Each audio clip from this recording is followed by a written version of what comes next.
Guys, welcome back to my channel. So today I am making y'all, I'm late to the party. I've been seeing this everywhere and I was like, I have to make this. It just looks too good. So I needed a recipe. So I went to my girl Miriam's channel. I love her. It's so good. So I kind of stole her recipe. Well, I didn't steal it because she put it out there for the public, but I'm going to recreate her recipe. But I also am going to change just a few things because I've also been seeing on TikTok.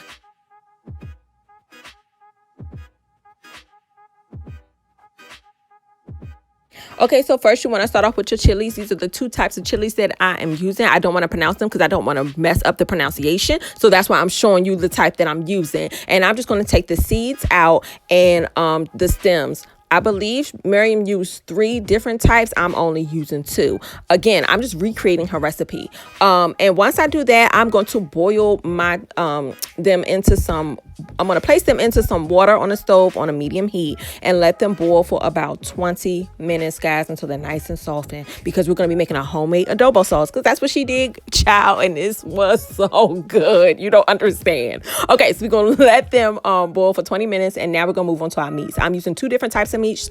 She used 1. I'm using 2 because I had the beef short ribs in the refrigerator. You know how that go. I didn't want them to go bad, so I just threw them on in the pot. So I'm going to season my beef short ribs and my chuck roast. I believe this was 1.5 pounds of chuck roast, and I'm seasoning it with some kosher salt and some black pepper.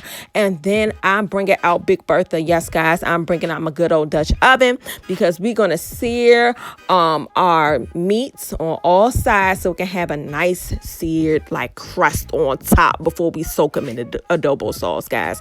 You have to do this. I believe doing this for anything you cook. Remember in our beef short ribs video, we seared our beef short ribs. The same concept. Add some oil in your pot and then just sear it on all sides, guys. And once you do that, you want to remove the oil, because we will be using this same Dutch oven, guys, to soak our meat in the adobo sauce.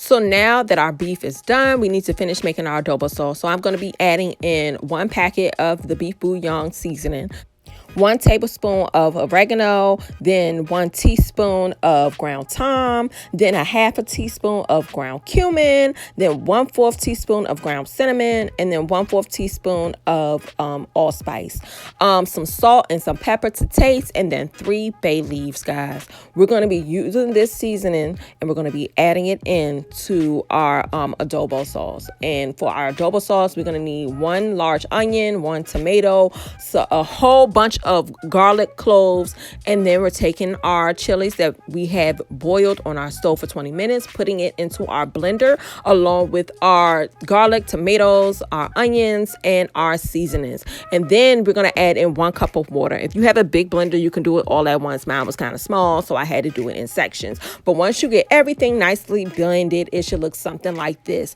And this is what we're going to pour into our meat in our Dutch oven, and we're going to let that cook for 4 hours. But we're not going to directly pour our adobo sauce into our meat. We're going to strain it, guys. So all that juice beef, yes, we're putting it into our Dutch oven. And then we're going to be taking our adobo sauce, and as you can see, I'm just straining it because we don't want all the extraness in there. We want our adobo sauce to be nice and smooth, just in case you got some extra seeds that was in the peppers in the chilies that you had. You just want to strain it so none of that can get in there. You just want it to be nice and smooth. So once you have your adobo sauce strained, it's all in your pot, you're then going to add in, I added in about maybe 3.5, 4 cups of water. I want to say 3. It was about 3.5. 3.5 cups of water. I lied. About 3 cups of water. Okay, guys, I'm going to leave it all in the description box below. 3 cups of water, and we're going to let this cook. I had my stove on like a level 2. We're going to let this cook for about 4 hours until our meat is nice and tender. Don't touch it. Don't be like me and eating on the meat all throughout the day, okay? Just let it do what it do, okay? And 4 hours later, it should come out looking like this, smoking all, bubbling and all. I mean, the meat was fork tender. I could have honestly I could have just ate it like this. I didn't even need to do nothing else. I could have ate my dinner like this. Okay, Miriam, you don't understand what you did to my life.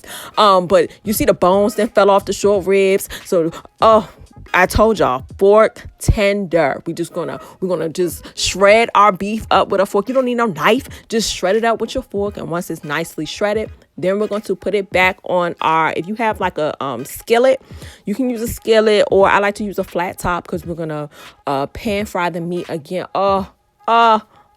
Just so, I was eating that all day. It was so good. But now we're going to take that meat that we shredded and we're going to put it back on our pan on the stove. I had my stove on like a level 5. And this is just to add a little more crispiness to it, honestly. That's what I thought it did. And I just poured a little bit more sauce that was in our Dutch oven. Remember that sauce? That was the adobo sauce. Just pour a little bit on top and just let that cook for about 5. I let mine cook for about 4 to 5 minutes. And once that's done, we can set it to the side. So now we can assemble these little quesadillas wrap hack, guys. And this has changed my life for the better. I'm incorporating this meal into my weekly meals. This is how good it was. So I'm just going to take my tortilla shell, and then I have my beef. I have some sauce that was in our Dutch oven, some red onions, and some cilantro. And I'm going to, and some cheese, forgot the cheese. And I'm using Monterey Jack cheese. And I'm going to take my pizza cutter, and I know y'all seen this on TikTok where you just slice it, not all the way, but y'all see, I can't explain that. Y'all see what I'm doing. And then I'm just going to take my cheese and I'm just going to layer it. And I like to say sections. So in section 1 and section 2. And then I'm going to take my beef and put in only section 2. And then I'm going to take some cilantro and some red onions and put that in section 3. Then I'm going to add some more beef to section 4. Oh my God. And then I'm going to fold it. Oh my God. You don't understand. Now, traditionally, I believe it is corn tortillas that are used when you're making the tacos. But because I wanted to make the quesadillas, I like to use the flour tacos. But you can use whatever you want to. If you want to make the tacos, make the tacos. But I'm doing a quesadilla. And you're going to fold it all. And then we're going to dip the wrap quesadilla into the sauce, into the adobo sauce, and then we're going to put it on our stove, and that's gonna be it. Y'all don't understand how stressful this is to my stomach, because I have to rewatch me making this, and I'm just reliving all the flavors that I experienced when I made this. And if you have not, and I'm not lying. If you have not, I repeat, if you have not made this, whether it's the tacos, the quesadillas, if you've never tried this before, then you need to. It's so flavorful that it should be illegal to make something like this. I'm pretty sure the president of the United States made this illegal because it's so flavorful. It's really, really, really good. But as y'all can see, I'm just adding more cheese to it because you can't never have enough cheese. And I dipped it into my sauce, put it on my pan to let it fry up a little bit like a quesadilla, and just flipped it over, and that's it. And there it is then. That's it. And now it is time for presentation time, because we all know, while y'all on this channel, presentation is key. So circular plate that I got from Walmart, guys. Y'all know I love a good Walmart plate. And I just cut mine up into 4s because it's really, really big. Cut mine up into 4s, and then I put the sauce in a little bowl that I got from Walmart. And then I added some cilantro everywhere, because who does not love cilantro when they're eating quesadillas or tacos? And then I put some red onions and some cilantro inside the sauce. And that was pretty much it. It was absolutely delicious and nice and juicy. Please check out Miriam's video. Her channel is so good. I will leave the link to her video in the description box below. And that's pretty much it, guys. I hope you guys enjoy it. I hope you guys actually make this. And please continue to send me requests on what you guys want me to make in the future. I am trying to get through all of them, so just be patient with me. But just send me requests, and that's pretty much it. Be sure to like, comment, and subscribe. Make sure you guys are washing your hands, and I will see you guys at my next video.